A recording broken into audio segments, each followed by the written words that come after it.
L'Istituto della composizione negoziata per la crisi d'impresa ha raggiunto la maturità operativa nel quarto anno di vita, segnando una sensibile crescita a livello nazionale, con un incremento delle richieste e un raddoppio di casi di successo. Nel Friuli Venezia Giulia il percorso, che mira al risanamento delle realtà aziendali in difficoltà, ha coinvolto 57 imprese.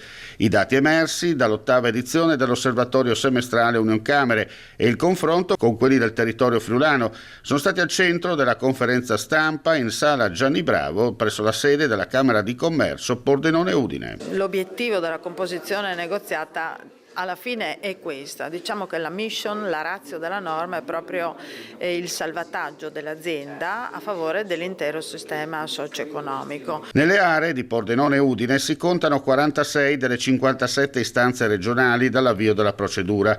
A livello nazionale il totale delle istanze è salito a 3.483. Anche in Friuli Venezia Giulia la curva di crescita è evidente, anche se in termini assoluti i numeri sono ovviamente più contenuti.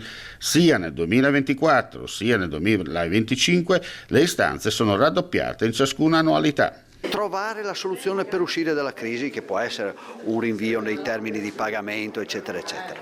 Ecco, quindi è una procedura utile, direi utile, soprattutto presa in tempo, quando la crisi non è proprio gravissima. Parallelamente alla crescita delle domande, a livello nazionale è raddoppiato il numero dei casi di successo, passando da 205 del 2024 a 410 dell'anno in corso. Le imprese a livello nazionale sono 3.400 circa, il dato invece locale del territorio sia di Udine che di Pordenone è di 46 imprese che hanno intrapreso il percorso dall'avvio della procedura nel novembre del 2021 ad oggi. Nelle 46 istanze di competenza della Camera di Commercio Pordenone Udine, la forma giuridica prevalente è la SRL, seguita da società di persone e società per azioni.